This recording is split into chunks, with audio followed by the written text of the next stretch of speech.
Voici Lucas Anderson, de l'Université de l'Utah. On m'a demandé de faire une présentation sur la préservation de la hanche et l'arthroplastie chez les enfants et les adolescents. Voici mes informations, dont aucune n'est pertinente pour cette présentation.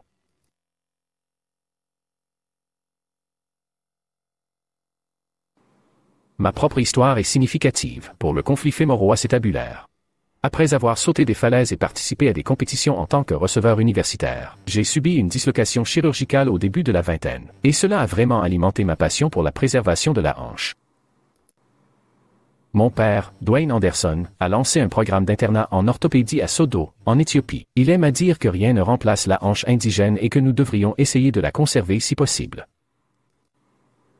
Voici un autre exemple de cas d'un homme de 22 ans, avec de grandes déformations CAM, en forme de poignée de pistolet.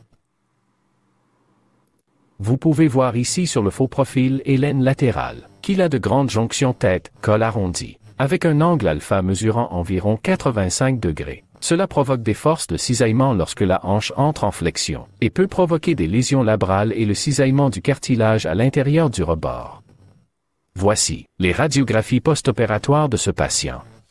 Le faux profil comparé à la radiographie préopératoire montre une jonction tête-cou antérieure joliment contournée, avec un décalage plus important. Nous avons publié notre série de luxation chirurgicale pour FAI, avec 94 patients et avons obtenu une amélioration impressionnante des scores de Harris à la hanche, et seulement 6 échecs qui sont passés à la hanche totale. Il s'agissait de patients plus âgés, souvent des femmes, avec une arthrose préopératoire modérée. Et certains de ces patients présentaient des glissements de l'épiphyse fémorale capitale ou des déformations de perte plus sévères.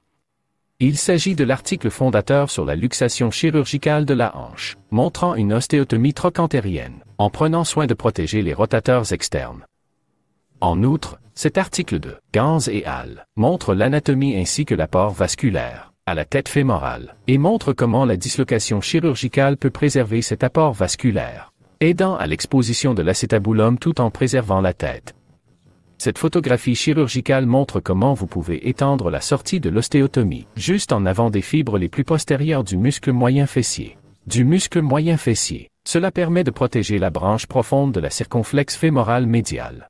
L'ostéotomie est plus facile à réaliser avec la rotation interne, et doit avoir une épaisseur d'environ 1 cm à 1 cm et demi. Une fois l'ostéotomie terminée, la dissection de la capsule antérieure est effectuée, puis une capsulotomie en forme de Z peut être créée, permettant une exposition complète du labrum 360 degrés, ainsi que de la tête fémorale, une fois qu'elle est luxée. En utilisant un sac ou un drap supplémentaire sur le devant de la table, la jambe du patient peut être tournée vers l'extérieur et déposée sur le bord de la table, comme une approche antérolatérale, permettant une luxation complète de la tête fémorale pour une exposition à la fois de l'acétabulum et de la tête fémorale elle-même à 360 degrés. Ici, le ligament a été aspiré à l'adresse, ce qui permet la dislocation de la tête fémorale et l'exposition à 360 degrés. Cette vidéo montre l'exposition péropératoire de la tête fémorale, avec une lésion de la came causant un empiètement sur le labrum. On peut voir ici l'exposition péropératoire de la déchirure labrale et de la lésion de délamination de l'acétabulum, ainsi que la déformation de la came de la jonction tête-cou, resséquée. C'est le deuxième cas, où l'acétabulaire profunda provoque un conflit fémoro-acétabulaire. La patiente avait un labrum calcifié et était âgée de 33 ans avec 3 ans de douleur à la hanche. Elle était réfractaire au traitement conservateur et avait une amplitude de mouvement limitée, et un angle du bord central mesurant plus de 50 degrés. Ici, vous pouvez voir l'angle du bord central mesurant plus de 55 degrés, avec un labre calcifié. L'IRM montre un labrum calcifié, une déformation modérée de la came et un maintien du cartilage de la tête et de l'acétabulum. Dans cette intervention, compte tenu du jeune âge de la patiente, nous avons procédé à une luxation chirurgicale. En réalisant une ostéotomie trochantérienne de retournement, nous avons augmenté la jonction tête-cou à l'aide d'une ostéoplastie, en utilisant une fraise. Nous avons ensuite resséqué le labrum calcifié et le rebord excessif pour obtenir un angle de bord central de 30, à l'aide de rongeurs et d'un ostéotome. Nous avons ensuite reconstruit le labrum à l'aide d'une allogreffe du tibialis antérieur, en l'attachant au ligament acétabulaire transverse, à l'avant et à l'arrière, puis en utilisant une série de 8 ancres de suture pour l'attacher le long du rebord. Le patient a été protégé pendant 6 semaines avec des béquilles, puis a suivi une thérapie physique pour travailler l'amplitude des mouvements. Après 1 an, l'IRM n'a pas montré de déchirure labrale, et l'angle du bord central était de 30 degrés. Les luxations postérieures chroniques de la hanche, ou même les luxations de l'obturateur, sont un autre domaine d'application pertinente pour l'exposition de la bascule trochantérienne de Ganz. Il s'agit d'un homme de 23 ans, que j'ai traité en Éthiopie, 6 mois après, une luxation traumatique postérieure. Après avoir divisé longitudinalement la bandelette iliotibiale et le fessier, nous avons pratiqué une ostéotomie de bascule trochantérienne, avec une tranche de 1,5 cm, alors que la hanche était toujours luxée. Avec les abducteurs et le vaste étant reliés à la bascule trochantérienne, et fonctionnant comme une ostéotomie digastrique, nous avons ensuite exposé le col antérieur, disséqué les tissus capsulaires et la cicatrice. Nous avons ensuite réalisé une capsulotomie, en suivant le ligament, jusqu'au pulvinaire. Une fois que nous avons trouvé le ligament acétabulaire transverse, j'ai enlevé le tissu cicatriciel de l'intérieur de l'acétabulum, avec un couteau, en évitant le cartilage et en le pelant jusqu'au labrum, qui était inversé. J'ai pratiqué une série d'incisions d'aspiration dans le labrum pour permettre l'éversion complète du labrum. Nous avons ensuite réduit la hanche avec les abducteurs, dissociés du fémur proximal. Cela a permis de réduire la tension sur les tissus mous et de faciliter la réduction dans l'acétabulum nouvellement dégagé. Nous avons ensuite déplacé le grand trochanter et refermé la capsule qui était redondante. Nous avons utilisé plusieurs vis de 3,5 mm dirigées vers le petit pour rapprocher et maintenir en place le grand trochanter.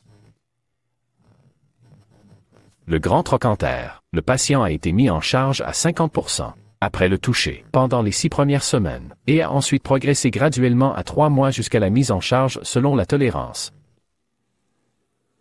La réduction chirurgicale d'une luxation chronique de la hanche a permis de tirer plusieurs enseignements. L'ostéotomie trochantérienne de retournement est puissante, bien qu'il faille la maintenir d'1 cm à 1,5 cm d'épaisseur, avec la gaufrette, pour éviter l'irrigation sanguine de la hanche. L'ostéotomie doit être digastrique, c'est-à-dire qu'il faut laisser le vaste attaché distalement, ce qui empêche le trochanter de migrer. Cela peut réduire la nécessité d'une ostéotomie de raccourcissement en désolidarisant les abducteurs du fémur proximal. Cela dit, si la réduction est difficile, il faut redisposer la hanche et faire une ostéotomie de raccourcissement sur un clou ou une plaque. L'apport sanguin, l'artère circonflexe fémorale médiane est profonde jusqu'à l'obturateur, l'externe et le piriforme. Il faut donc protéger ces structures. Il faut enlever la cicatrice à partir de, au niveau du ligament acétabulaire transverse, et aspirer le labrum pour le retourner s'il est inversé. Et, une fois de plus, nous essayons de préserver la capsule, de la fermer et de l'impréciser pour améliorer la stabilité, si elle est viable. Sinon, la résection de la capsule est également une possibilité.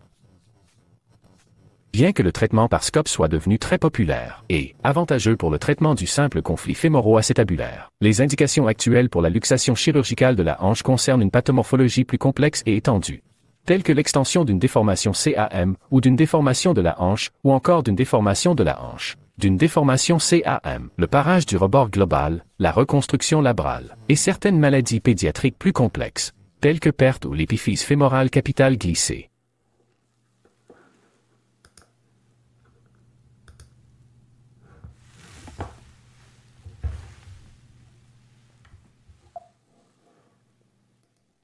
Ensuite, nous aborderons certaines des ostéotomies courantes pour d'autres affections de la hanche, de l'enfance, notamment l'épiphyse fémorale capitale glissée, perte, et la dysplasie de la hanche. Le groupe bernois a publié un taux d'échec très faible et presque aucune nécrose avasculaire avec la réduction chirurgicale de l'épiphyse fémorale capitale glissée aiguë.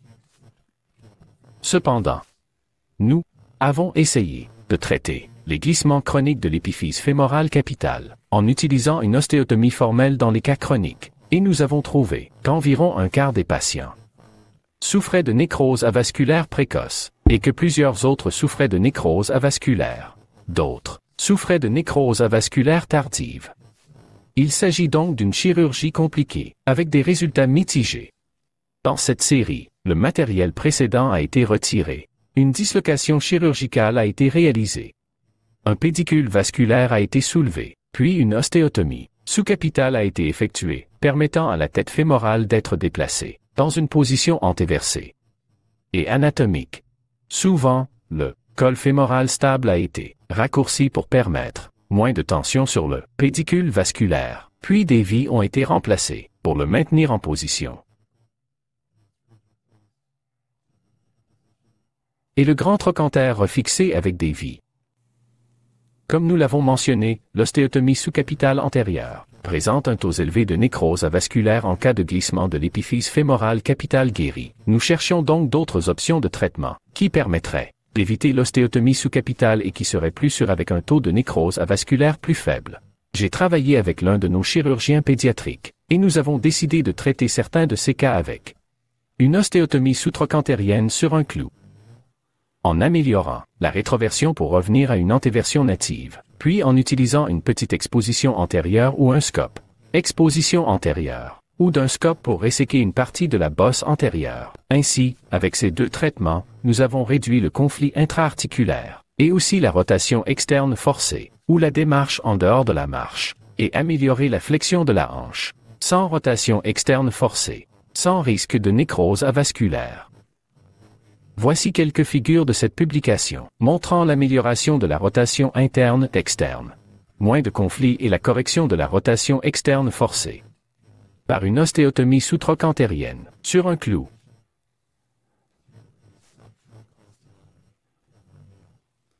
Voici l'un de mes cas d'il y a plusieurs années, un jeune homme de 14 ans avec une épiphyse fémorale capitale glissée aiguë, maintenant chronique, 2 ans plus tard. Douleur continue à l'aine et perte d'amplitude de mouvement avec rotation externe obligatoire, à la fois lors de l'ambulation et de la flexion de la hanche. Il lui manque 1 centimètre de ce côté. Et il est très limité. Vous pouvez voir ici un scanner montrant une rétroversion fémorale de 50 degrés à travers l'épiphyse fémorale capitale glissée. J'avais déjà utilisé cette approche en Éthiopie, à l'hôpital de mon père, où l'on utilise couramment une DHS pour les ostéotomies de Powell, pour traiter les non-unions chroniques du col du fémur. Voici un lien vers sa vidéo, montrant sa technique avec la vis dynamique de hanche. Vous pouvez voir ici notre plan de diagramme. Nous voulions étendre l'articulation de la hanche de 15 degrés et la mettre en valgus de 15 à 20 degrés supplémentaires, puis antéverser l'articulation de la hanche de 40 à 50 degrés également. Nous avons d'abord pratiqué cela sur un os de scie, en recréant une déformation et en la traitant avec une vis de hanche dynamique. Voici le patient en préopératoire. Il a une différence de longueur de jambe d'1 centimètre. Et, à 10 degrés de rotation externe obligatoire. Vous pouvez voir ici l'exposition de Watson-Jones ou ABMS en position couchée.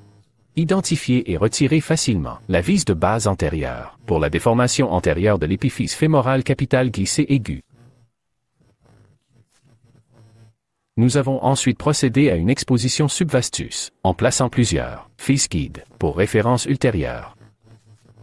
Et en utilisant la fluoroscopie pour essayer d'identifier la vis de base antérieure de l'épiphyse fémorale.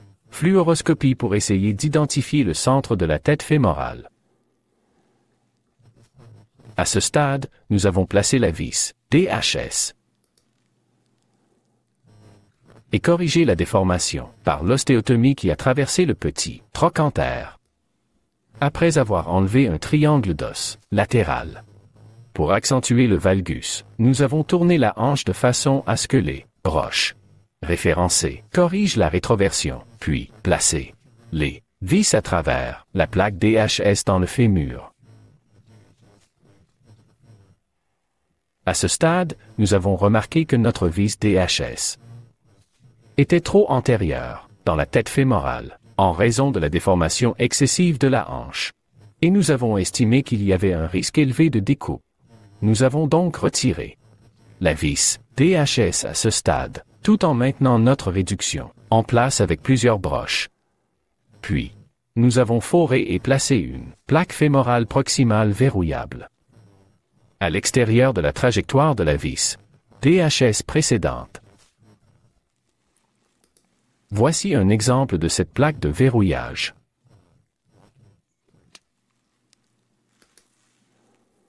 Satisfait de notre imagerie par fluoroscopie, nous avons ensuite procédé à une exposition formelle de la jonction tête-cou antérieure et rasé une partie de celle-ci à l'aide d'une fraise. Après l'opération, le patient avait une rotation interne de 20 degrés et nous avions légèrement allongé sa jambe grâce à l'ostéotomie de valgisation.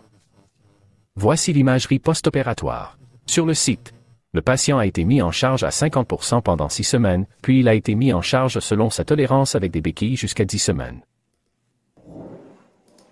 Ici, vous pouvez voir le patient marcher à 6 mois. Il ne boite pas et n'a qu'un soulèvement de 5 mm, dans la même chaussure.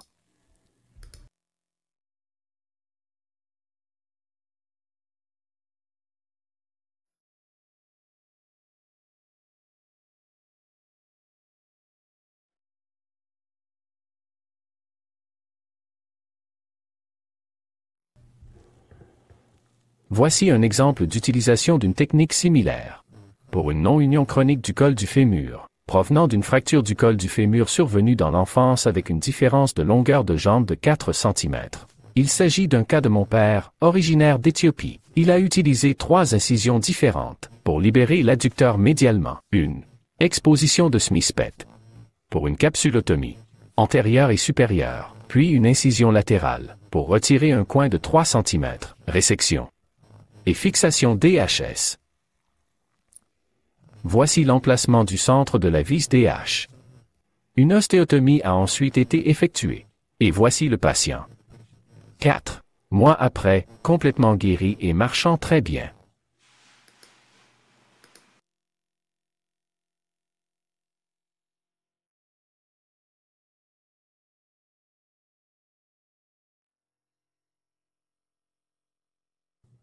Ensuite, nous parlerons du leg calvé-perte, ou perte, comme nous l'appellerons en abrégé. Il s'agit d'une atteinte vasculaire de la hanche pédiatrique. Elle passe par un certain nombre de stades. Après l'atteinte, elle se condense. Ensuite, il y a fragmentation, réossification et remodelage. Les hanches à risque se présentent chez les enfants de plus de 6 ans. Atteinte de la tête entière, atteinte métaphysaire, calcification latérale, subluxation et raideur des hanches. Les symptômes de la maladie de perte sont multiples. Tout d'abord, il y a l'abduction de la charnière où la tête déformée latéralement s'articule sur le bord latéral. Il y a une insuffisance des abducteurs due à l'hypertrophie du trochanter. Il existe un conflit extra-articulaire entre le grand trochanter et l'ilion ou entre le petit trochanter et l'ischion. Il y a une charge sur les bordes qui résulte souvent d'une dysplasie de. Et il y a un conflit interarticulaire qui conduit à des lésions chondrolabrales et à l'arthrite. De nombreuses études montrent les avantages des ostéotomies de valgisation ou de varisation, mais rien ne permet de traiter les symptômes. La dislocation chirurgicale a été utilisée pour l'ostéochondroplastie ou le remodelage de la tête en forme de champignon. L'apport vasculaire à la tête fémorale de la hanche de leg calvé-perte est légèrement différent. Il y a, en moyenne, moins de vaisseaux rétinaculaires par rapport à d'autres hanches de contrôle. Et il s'insère de manière fiable plus postérieurement et supérieurement sur le col. Ce qui les rend vulnérables pendant l'ostéotomie trochantérienne. Vous pouvez voir ici l'insertion de l'artère circonflexe fémorale médiale. Elle est assez postérieure, assez proche du trochanter, juste à l'endroit où une ostéotomie pourrait sortir. Il s'agit d'une série de hanches de perte que nous avons traitées par luxation chirurgicale de la hanche et allongement relatif du col du fémur. En avançant le trochanter, nous avons traité les lésions ostéochondrales intra-articulaires. Avec autographie de la jonction tête-col. Avec amélioration du cartilage. Nous avons procédé à une résection péropératoire. Puis, prélevé du bon cartilage à l'avant de la tête en forme de champignon, et l'avons transplanté dans le défaut, avant de réparer le grand trochanter. Une fois encore, le groupe bernois a innové. En pratiquant une opération appelée ostéotomie de réduction de la tête, qui consiste à retirer le tiers central de la tête fémorale en forme de champignon, et à avancer le grand trochanter distalement, pour allonger le col du fémur, et permettre à une tête fémorale plus sphérique d'être contenue dans l'acétabulum. L'acétabulum.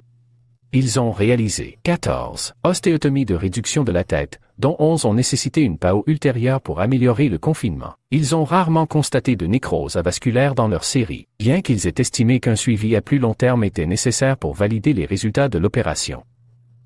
La tête latérale est vascularisée par le lambeau rétinaculaire avec les artères épiphysaires latérales. La tête médiale, en revanche, est perfusée par la branche médiale postérieure ou acétabulaire de l'artère circonflexe fémorale médiale. Voici leur exposition à l'aide d'une dislocation chirurgicale, créant la section médiane, à resséquer. Voici l'apport vasculaire, montrant comment ils peuvent retirer le grand trochanter, retirer la tête latérale, resséquer le tiers interne de la tête, puis réduire. Voici un exemple de cas, réalisé par mon associé principal. Il s'agit d'une jeune femme de 13 ans qui a eu une perte à l'âge de 7 ans. La partie centrale de la tête est resséquée à l'aide d'une scie, puis retirée. La tête latérale est réduite, puis vissée en place. À l'aide de 3-5 vis, le grand trochanter est ensuite avancé. Ici, le patient a 1 an de recul. Avec un grand trochanter cicatrisé, le patient a maintenant 6 ans de recul et ne ressent plus aucune douleur. Nous avons publié cette série de luxations chirurgicales, par étapes, principalement dans le cas de perte, avec réorientation simultanée de l'acétabulum pour la couverture.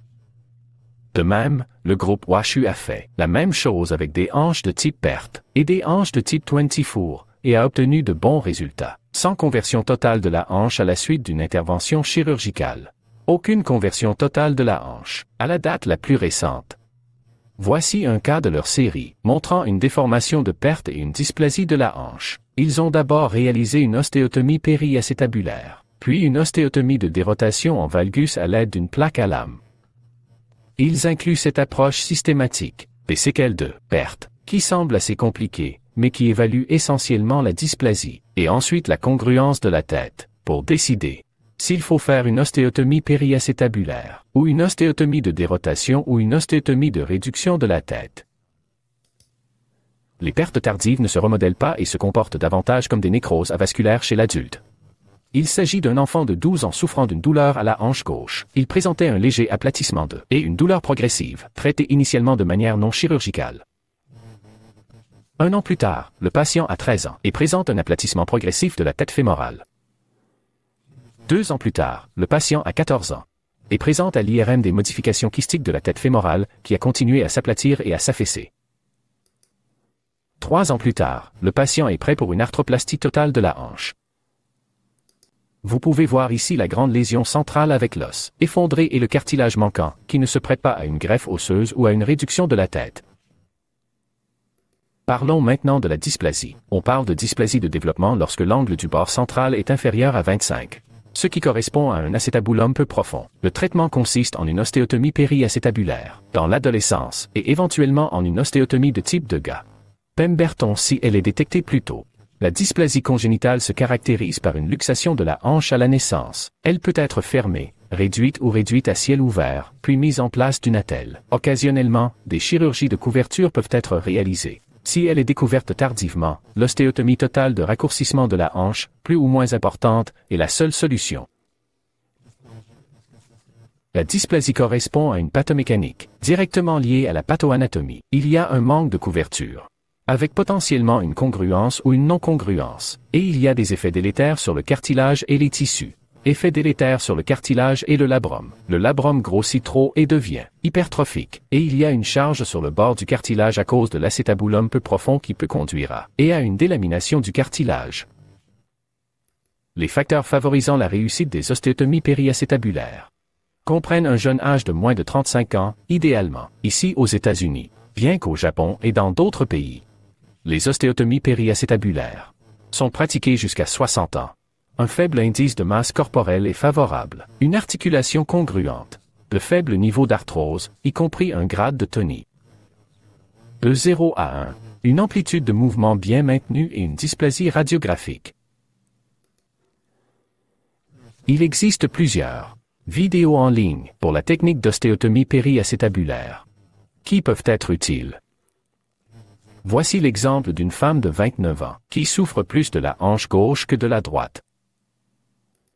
Elle a décidé de procéder à une ostéotomie périacétabulaire, chirurgie, et à une couverture d'environ 35 degrés. Elle a disparu pendant plusieurs années et est revenue 5 ans plus tard avec une arthrite de la hanche droite, trop avancée.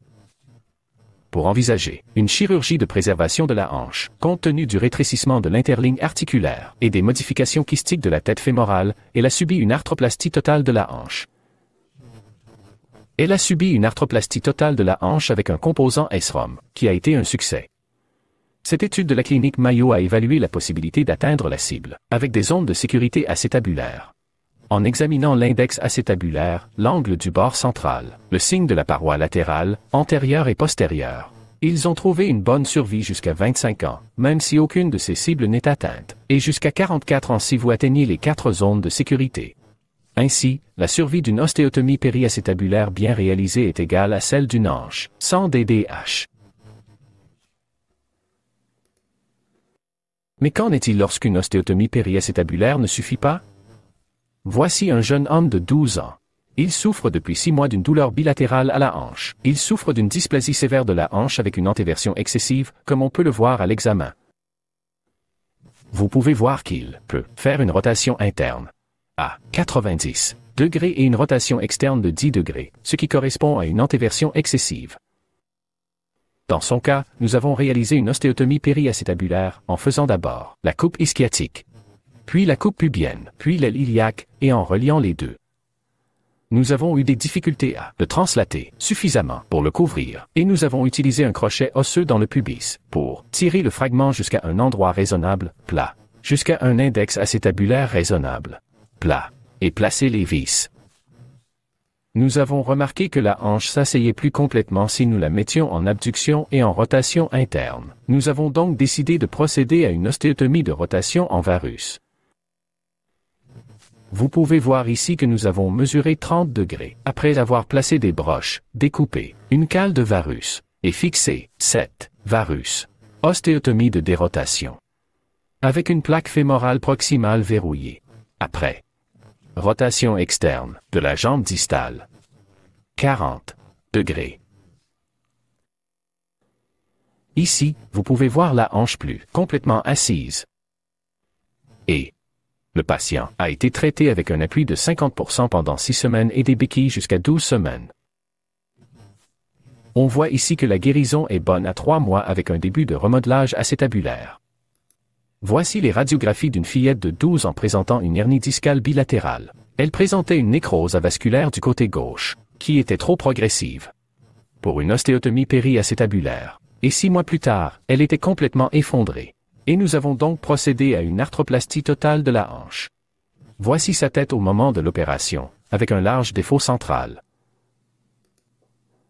Nous voici en train de préparer le canal pour un cône de Wagner, et de vérifier la longueur des jambes, après la pose d'une prothèse totale de hanche. Voici des radiographies péropératoires montrant l'alésage de l'acétabulum sous fluoroscopie, et la mise en place d'une cupule fortitude. Il s'agit de la tige que nous avons utilisée sur le cône Wagner et qui permet de modifier la rotation. Du côté droit, nous avons parlé à l'un de nos partenaires pédiatres d'effectuer une ostéotomie périacétabulaire, dans l'espoir d'éviter une arthroplastie totale de la hanche. Ici, vous pouvez voir que sa congruence n'est pas idéale. Après l'ostéotomie périacétabulaire, la tête n'était pas encore tout à fait réduite. Et il y avait un espace libre médial assez important. Ici, vous pouvez voir, sur la radiographie de gauche, que la hanche n'est pas tout à fait congruente, et qu'il y a un grand espace libre médial. 3 mois après l'ostéotomie périacétabulaire, la hanche a commencé à se subluxer. Nous avons donc procédé à une arthroplastie totale de la hanche de ce côté également. Vous pouvez voir que la tête était très avasculaire, avec d'importants défauts cartilagineux.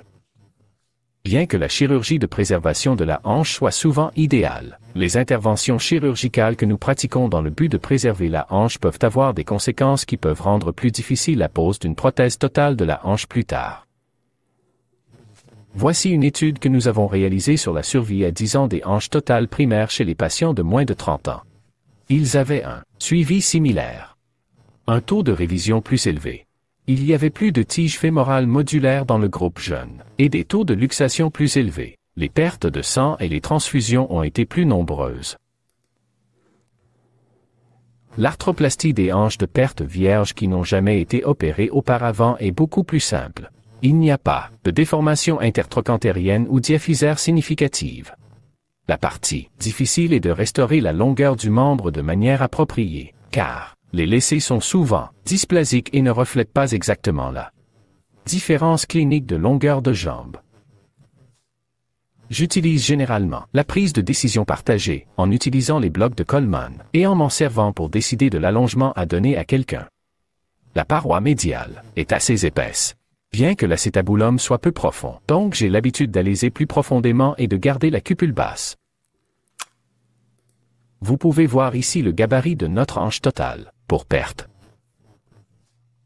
La conversion de chirurgies antérieures pour perte en une hanche totale est beaucoup plus difficile avec la rétention de matériel et des pertes de sang et des risques plus élevés, alors que les chirurgies initiales pour perte sont généralement avec un implant primaire et une hanche totale, un implant primaire et un rétablissement en douceur, ce qui prouve que s'il n'y a pas de chirurgie de préservation de la hanche évidente qui peut être couronnée de succès à long terme, alors parfois attendre pour traiter perte et la traiter une fois avec une hanche totale réussie est probablement la chose la plus sage à faire. On me demande souvent jusqu'à quel point on peut allonger un patient en toute sécurité. Je pense que l'âge est un facteur, car les jeunes patients sont plus extensibles et plus indulgents. Le rapport entre la longueur de la jambe et le nerf est important, car un allongement de 3 cm chez un patient de 6 pieds, moins de pourcentage d'étirement, qu'un allongement de 3 cm chez un patient d'1,80 m. Enfin, la durée de la luxation est importante, car 3 ans après, on pardonne moins que quelqu'un qui n'a été luxé que pendant 3 mois. Voici un exemple. Il s'agit d'une patiente de 13 ans qui a subi une luxation chronique en raison d'une dysplasie congénitale de la hanche. Elle porte une orthèse de 3 cm dans sa chaussure de ce côté. Cette étude a montré que chez 37 patients, ils les ont allongés sans les raccourcir, et qu'ils avaient 2 lésions du nerf sciatique, l'une chez un patient qu'ils ont allongé de 5 à 2, et l'autre de 6 à 7. Ils ont donc estimé que si l'on allongeait quelqu'un de moins de 5 cm, cela ne posait pas de problème. Cela dit, je pense qu'il est important de savoir quand c'est trop, et d'être capable de faire une ostéotomie de raccourcissement, et d'avoir une tige disponible avec laquelle vous pouvez effectuer cette chirurgie. La tige est disponible à l'adresse. À ce moment-là, voici le cas d'une jeune fille de 16 ans, atteinte d'une dysplasie bilatérale de la hanche de type Crotry. Du côté gauche, nous utilisons la plus petite tige et nous plaçons la cupule un peu plus haut, ce qui aide à la réduction. Sur la hanche droite, nous avons alésé et placé une tête autographe, vissée en place, puis alésée dans cette greffe. Avec un très bon ajustement ici dans l'alésage, et n'a pas nécessité de vie à ce stade, avec un bon ajustement du bonnet. Comme son bonnet était plus bas, cela a allongé sa jambe. Nous étions déjà à la plus petite tige, et en essayant de l'enfoncer davantage, nous avons fissuré le fémur. Nous avons donc dû poser un fil à l'adresse, et l'empêcher de porter du poids pendant 8 semaines. 6 mois plus tard, elle était complètement guérie et allait à l'université pour la première fois. Il s'agit d'une patiente syndromique. Elle n'avait pas de potentiel de conformité. Et marche continuellement. Nous avons réalisé une hanche totale hybride cimentée en utilisant une tige marseillage qui permet de modifier la rotation. Elle a quitté l'hôpital le jour même et marche très bien après 2 semaines. Voici une vidéo de sa démarche. Lors d'une arthroplastie totale de la hanche ou une dysplasie de la hanche, il est essentiel d'avoir une version ou une tige de liberté de rotation comme le Wagner S-ROM ou une tige CH cimentée où l'on peut changer de version. Je préfère la simplicité du compte Wagner avec un simple alésoir et des essais à celle du S-ROM qui comporte de nombreuses étapes et de nombreux instruments. En conclusion, je pense que la chirurgie de préservation de la hanche est idéale chez les jeunes patients.